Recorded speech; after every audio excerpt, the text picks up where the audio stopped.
Alrighty. So we did pick on one quote that was going to run through this chapter, and that's a quote by Kim Seaman. It says, "Life is suffering." Life is suffering. That could be uh confused or something that draws people away. But it's true. Life is, you gotta do something. You gotta take a step. You have to make the effort about life. That's all it's saying. Life is you making the effort. Life is you pressing against the resistance. There's a resistance against you moving forward. There's a resistance against you making progress in life. There's what we call the downward negative pull of life. There's a downward negative pull of life. We just want you to just be que sera sera. Don't trouble anybody. Nobody trouble you. Que sera sera. Then you live a poverty-stricken life and die poverty-stricken and be blaming everybody for your calamity but yourself, right? You have to make an effort to make your life the life that you want, the life that will make you happy, right? You have to make the effort, push yourself forward, push yourself in a direction that you want. Make the effort, sow towards the harvest that you want. Whatever it is that you want, find out the price for the life that you want, and determine, desire, and begin to pay the price for the life that you want. You are not going to get that life unless you pay the price for that life. For every life that you see, for every life that you desire, for every life that you crave for, there is a price to pay. And the way to get that life is to pay the price for that life to come. That life will not eat. It's not an happenstance. It's not a suddenly. It's not because some fake drunken pastor prayed for you. It is because you paid the price to get it, right? That's the way life works, and that's the way God Almighty ordained it to work. Everyone pays the price for what they get. Part of paying that price is a preparation for you to be able to handle the blessing, for you to be able to handle the life that you are looking for. Is that picture of a butterfly coming out of the cocoon. If you break that cocoon for the butterfly and the butterfly comes out of that cocoon easily, that butterfly will fall down and die, because the part of what strengthens and prepares that butterfly for the journey of life, for the flight of life, is a struggle it takes to come out of the cocoon. The struggle it takes to come out of the cocoon. As it's struggling to come out of the cocoon, that the wings are getting strengthened. The wings are building strength. They are building strength. They are building seeming muscle. They are being prepared to fly. It has not flown before, but that struggle, prepares the wings to be able to fly, flap against the wind. If it doesn't go through that struggle, they will not be able to fly. The struggle is to prepare that butterfly to be able to fly. If you go in and break that cocoon for that butterfly will die, because that butterfly will not have built the muscle it takes to fly, right? So the Holy Book says that if your strength fails you in the day of adversity, it's because your strength is small. It's not because the adversity is big. It's because your strength is small. So every stage of life, we're supposed to build strength, because of when the storm comes, that storm will come to test, the strength you have built in the time of peace, in the time of seeming safety. You are what the storm comes to test, what kind of strength you have built. Jesus says, it says there are two kinds of people: those that listen to his word are like those, who build their house upon the rock, and the storm will come and the storm will blow, and that rock will be unmovable. It's because they paid the price. They did not just build their house anyhow. They did not just build their house on sand. They took the time to build their house on a firm foundation, on a storm-proof foundation. They did the work. They paid the price. That's why when the storm came, the storm could not blow the house away. Those that do not hear the word and practice it, those that do not put action to their journey, are like those that build their house upon the sand. They do not take the time to have a firm foundation to stand against the storms of life. The storms of life is not something that happens to just a few. The storms of life happens to every single one of us. It is not a cost. It is a requirement. It's part of living. The storm comes to every single one of us. The storm is not to kill us. The storm is to elevate us. The storm is to take us to the next level. The storm is to assure that the work we have done, that we have done and we are doing, is a sure work. It's not a work that has question to it. It's a test that the work we are doing, the foundation we are building, is going to stand the next level, the next stage, that of our life. Right? The storm just comes to test our work, to see if that work is a proven work. It's a sure work. If that work will stand, the promotion that is coming our way. The Bible says that promotion neither comes from the east nor from the west, but promotion comes from God. It judges one and promotes him. It judges another and demotes him. The same God that promotes, the same God that demotes, is a function of what you are doing. It comes to check the work of your hand. Have you paid the necessary price? If you have not paid, if you have paid the price, it will promote you. If you have not paid the price, it will demote you. The God that promotes is the same God that demotes. The God that gives life is the same God that allows death. It's a function of what you do. It's a function of what he finds in your hand, in a day of reckoning. Right? It's not God, it's you. It's what you are doing with your life. Are you paying the right price? Are you doing the right things? That is what gets judged, right? So life is suffering.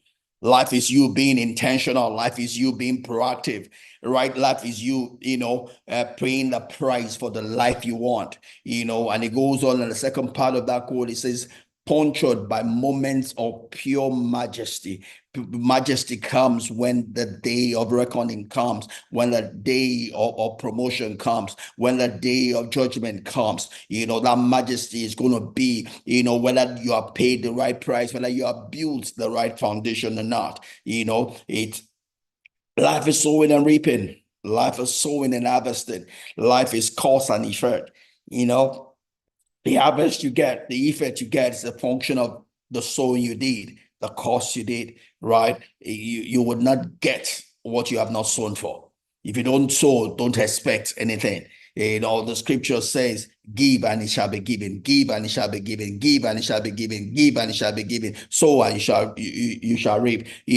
As cause and there shall be effect, cause and there shall be effect, cause and there shall be effect, sow and you shall reap. It doesn't matter what the reason why you are sowing, there will be a reaping. But it's going to be reaping according to your sowing, But it's not because when I'm saying I'm thinking of reaping. No, that's not what that ancient wisdom is saying. It says, "Give and it shall be given." It's a law. It's a principle. It will work all the time, whether you know it or not, whether you plan for it or not. It says, "Give and it shall be given." Give and it shall be given. If you give good things, you will get good things. If you give bad things, you will get bad things. If you give the right measure, the right price, you will get the results, the reward of the price that you have paid. And the reward, the harvest is always bigger than the sowing, right? So let's move on there. The greatest miracle is to be alive. All of what we're saying right now, you don't get qualified for it if you're dead. That's why we say a living dog is better than a dead lion. The first of all is that we're alive. It's a miracle to be alive. It's a blessing to be alive. It's the greatest miracle to be alive, because that's what qualifies you for all that life gets to give, right? We're alive, and that's something to be grateful for. I don't care where you are right now. We have that popular saying, once there's life, there's hope, right? Once there's life, there's hope. You are alive, meaning there's hope for you. There's a hope for you. If you're sick, that you'll be healed. If you're down, that you'll be lifted, right? You're poor, you'll be rich. Irrespective of where you have right now, you are alive, meaning that you're a candidate for a miracle. You're a candidate for a blessing. right? That means you can still do something about the situation of your life, right? You can pray, you can sow seeds, you can do what you can do. You can be proactive, you can make efforts, right? We're life. That means that we're candidates, for all that life gets to provide and give, right? The greatest gift we can offer each one is our presence, our likeness, right? Is wanting to be alive is a good gift, but the greatest thing we can give to anybody is that a part of that our likeness, otherwise called our presence, right? And we only have so much of it, right? Our presence, because there's only so much lifespan that we have, right? Every other thing we can probably replenish, but each of us has a certain number of days to be here. When our number of days is over, it's time to go. So it's life or presence or time is an irreplenishable, resource. So once we have it, it's up to us to make the best of it. Some of us have been given to live 100 life, 120 years. Whatever it is, it's up to us to make the best of it, because once it's done, we're done. We'll move on to the next stage of life. And the next stage of life will be judged by that which we did on this stage of life, right? The impact that we have is the number of days that we have that we can make that impact here, right? And the greatest gift you can give to anybody, because that's the greatest treasure that you have, is a portion of that life. Being there for someone else, being there for your loved ones, being there for your wife, being there for your children, being there for your siblings, being there for the people you love and you care about, giving them a listening here, giving them a caring heart, you know.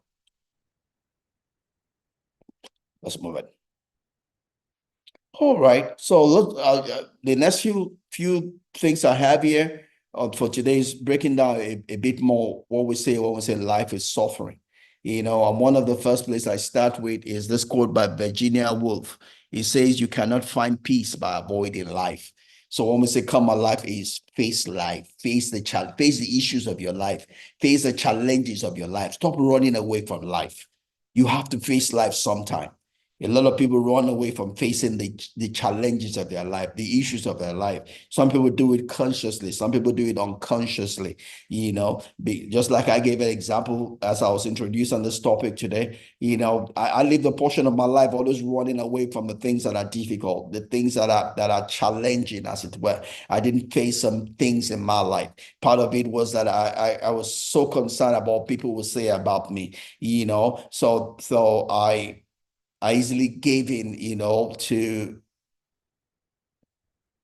there were things I ran away from. And also it's part of being maturity. Anyway, I was immature at those times. It was the best I knew at those times. But yeah, but ignorance is no excuse in life at the same time, I got the result of what I knew, because I was limited by what I knew to do what I did.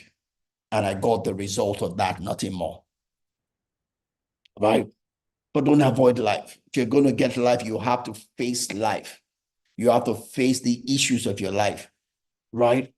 For me right now, issues in my life, my children are away, are in another country. I'm here.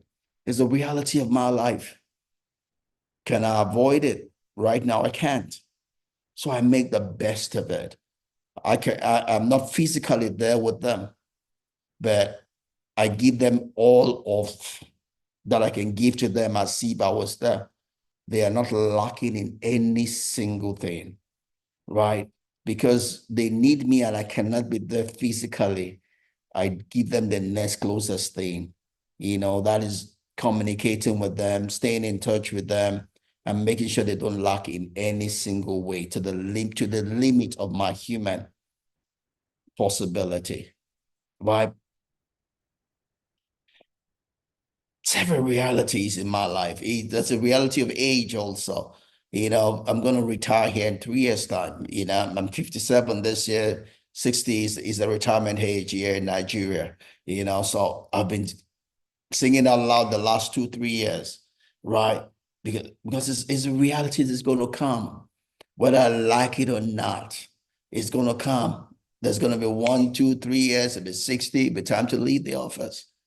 I got to face that reality. So every day I live facing that reality, preparing for after 60, after Chevron. What will I do when I stop going to the office? Right? It's my job to design my future. No other person will do it for me, not God. God will not do it for me. That's why He gave me something between my ears, because He expects me to use it. It will help me, but it will not do it for me. Otherwise, you'll have given me an empty skull.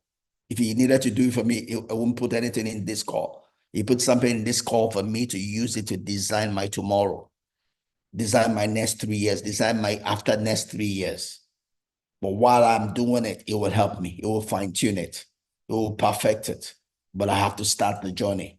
I have to face the reality of life for me. Of life for me is I'm an empty nester right now, you know. So it's just me and my wife. We have no distractions anymore. We need to face each other.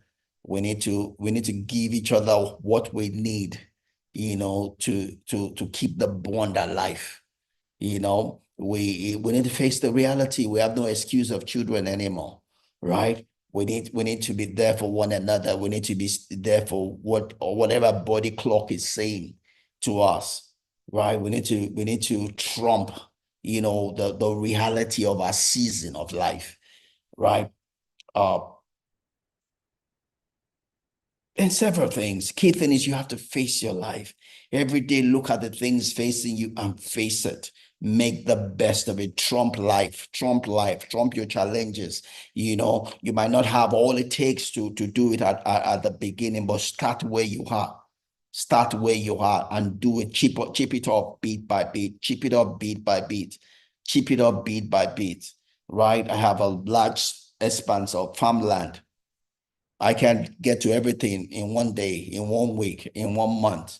But what do? I do what I can do. Keep on pushing, do what I can do. And the more I do it, the closer I am to my vision of the farmland, right? But we can't avoid life. We have to face life. You have to face the reality of your journey. Face the reality of your journey. My goddaughter had to face reality of her married life. She was in a place where she was verbally abused, and all other things. She has to face the challenge behind her, and she had to make the choice between life and death. You know, I don't know what it is for you, but stop running from life. Face the issues of your life. Ask yourself, what can I do about it? Because just living as if it's not there will not help you. It's going to be there and it's going to get worse if you don't face it. So ask the question, what can I do about it? Where can I start? I might not be able to solve it in one day. I might not be able to solve it in one week. I might not be able to solve it in 1 month, but I can start somewhere to do something about it. And when I start, providence will help me. God will come along and help me and make it better. But I have to start. He's waiting on me to start. He's waiting on me to use which is here.